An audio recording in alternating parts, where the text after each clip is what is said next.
What's up, YouTube? It's Rochelle Tannen. It's September 5th, 2022. It is 10:36 p.m. here in Philadelphia. This is my last video of the day, but it's time to address the elephant in the room. I've been staying away from this because I didn't listen to the entire album. I didn't like the first release from the album. So I sat back and just watched some of the comments and reviews of this, and it's time for me to review the first act of Renaissance. I listened to it partly, but it's not for me. Now let me preface this. There's work I like from Beyonce. There's work I like from Beyonce and them. Destiny's Child from back in the day. And I also have to say, MTV, I'm an MTV kid. MTV was born on August 1st, 1981. I was born on August 2nd, 1980. So in the literal sense, I grew up with MTV. When MTV was coming into itself and of age, so was I, in the literal sense. So with that being said, I expected much more from Miss Beyonce, than Break My Soul in this album. Break My Soul, I don't know if I want to be depressed or... No, yes I do. I am depressed listening to that crap. I don't even see how that's a dance song. How is this a renaissance when a renaissance is a revival old, being reintroduced? I remember Robin S. from the early 90s. How is it a renaissance or revival for people my age? And then the lyrics of the song are kind of depressing. The way the beat is slowed down is depressing. I don't see how anyone can dance to it. And I have a feeling people just like it and gave it all this accolade because it's Beyonce.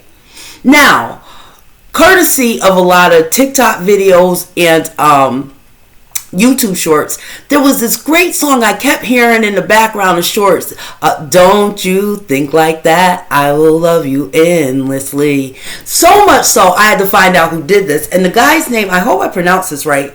He's a 21-year-old DJ out of Liverpool named Navos. I think I said that right. Navos. And he used the same sample, Robin S. And that song's fire. That song makes me want to dance. It's upbeat. The lyrics are great. The girls' vocals are great on that song. And they're young. And it's refreshing. I can understand Navos using a Robin S. sample because it's new to them. This ain't new to Beyonce. It's not new to me. Right Said Fred, I'm So Too Sexy isn't new to me. Khalees certainly isn't new to me. Tina Marie isn't new to me. So what exactly is she reviving? Now, getting back to MTV. Back in the 80s when MTV was very, very young. And you had Aretha Franklin, Dionne Warwick, my girl Tina Turner, Patti LaBelle, my other girl. All these women were coming into their 40s in the 80s. They were either close or just over 40 in the 80s. Dolly Parton, I think, was approaching 40s as well in the 80s. And all these women were still making banger music. Hell, some of the women I named, that was the best decade of their career, the 80s, and they were in their 40s. What's Love Got to Do with It? Pink Cadillac, New Attitude, I'm Working 9 to 5. These women were approaching her in their 40s when they released their albums. And they were all bangers, all classics. Now, mind you, when these songs with these women I just named came out, I was a little girl. And I can still remember What's Love Got to Do with It video, the song, how great it was the first time I heard it. Same thing with Dolly Parton's 9 to 5. I love that song. Love that song. And that song was released in my birth year, but back in the 80s, there was a short-lived show, 9 to 5. There was the movie, then there was a show a few years later. I love that song. I love New Attitude by Patti LaBelle. I was expecting more from Miss Beyonce than some Break My Soul at 40. Nigga, please. The sample's lame. The lyrics are lame. And from what I hear, the rest of what I listen to, it's fucking lame. A few things. I'm getting tired of people over 40 and close to 40 calling themselves girls. You're not girls at this point in your life. Let's start off there. Now, in everyday society, people my age, we're getting called old and you're this and you're that. Okay, fine. But so are these heifers. Your Beyonce's, your Nicki Minaj's, still calling themselves girls at 40, 41. How the hell is that fair? But anyway, I expected more from Miss Thing. Let's get into the writers. I watched a video recently with a black YouTuber I'm subscribed to. Her channel's pretty fly. Her name's Black Femininity TV. I've been a sub of her for years. And she just recently did a video about does Beyonce deserve all the accolades for writing? And I watched it. And this is no salt on Black Femininity TV because I like her channel. I love her work. But Beyonce isn't some great writer, and Beyonce's a fucking thief. Now, you Beehive fans, if any of you see this, and if you light up my comment section, that's just fine, because bees can get sprayed by bug spray. I ain't worried about that shit, because I didn't grow up on Beyonce. I grew up with Beyonce. So with that being said, this project, it isn't that great.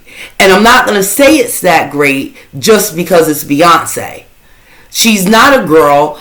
Every song has at least 15 fucking writers. How are you a great writer when every song on your new project and projects preceding this takes 15 producers, 15 writers, and all this other stuff, and usually her name in the credits, which I still read credits. I'm a kid of the 80s. I still read album credits. Her name's always first.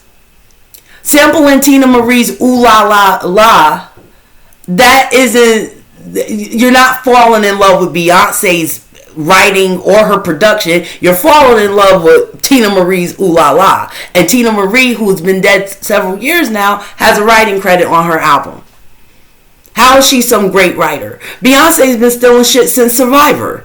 The first time I heard of Beyonce getting sued was the Survivor beat, because she stole that. Beyonce's a known thief. Even the song Break My Soul and the song Nouveau, I had to look up. That Nouveau song, believe me, came out like a year before Renaissance.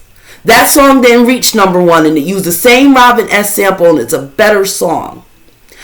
Beyonce turns around and uses the same sample a year later, and the sample's not good, and it's not better than that song by that 21-year-old. But she does shit like that. On B-Day, when she did If I Am Sasha Fierce, when she did If I Was a Boy, she stole that from a little-known writer, and she got sued behind that.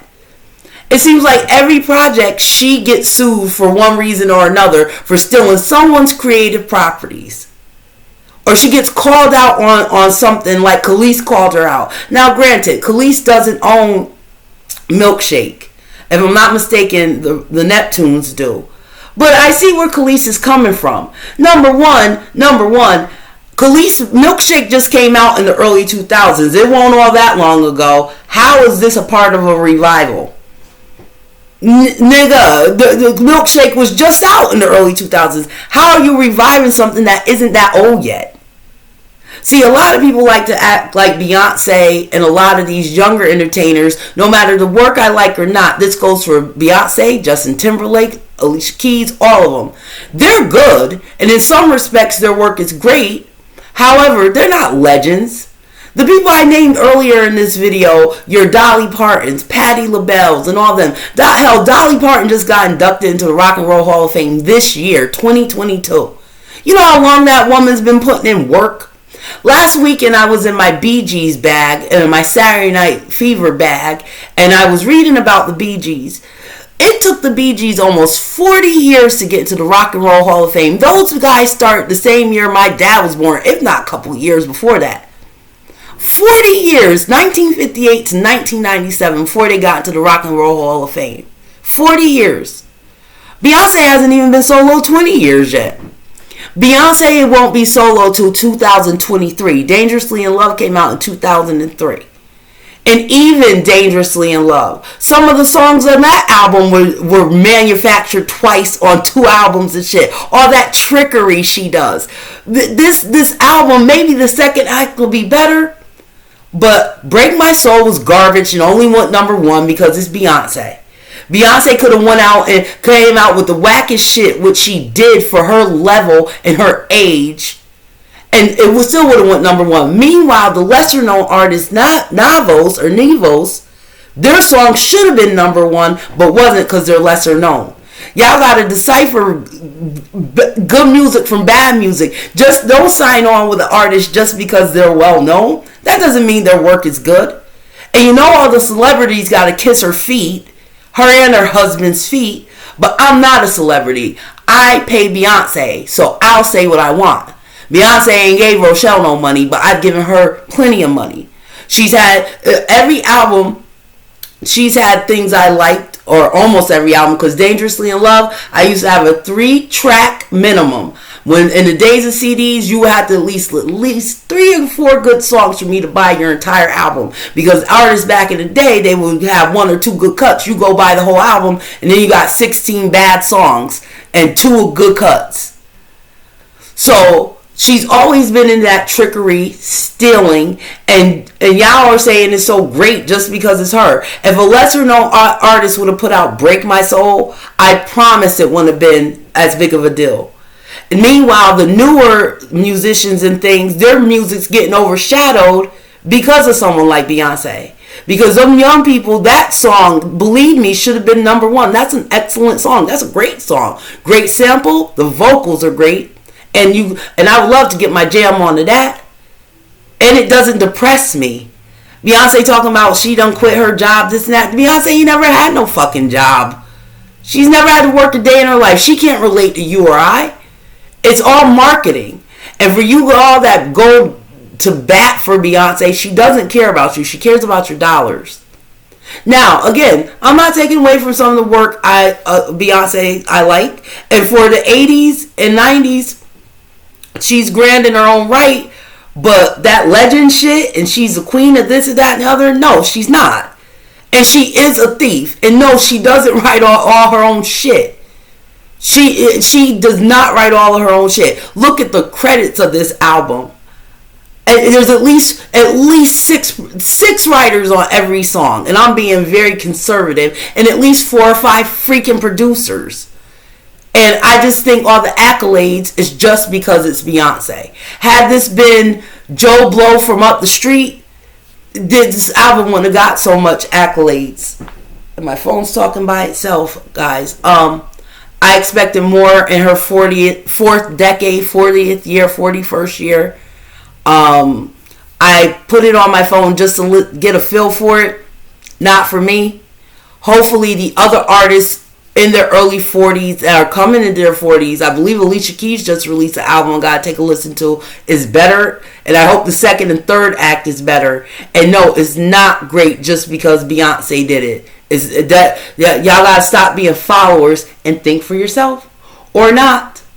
And on that note, guys, I'm out. I'm hating on Renaissance, and I'm certainly hating on Break My Soul. That song is garbage. If you're gonna listen to a Robin S sample, hit these young cats up. Navos, Navos. Give them a shot, because that sample's better done in their song, and that song's a banger, and that song will make you want to fall in love. Shout out to the young people. Shout out to Gen Z for doing it big with the Robin S. Y'all should be getting those accolades, not Beyonce. On that note, I'm out.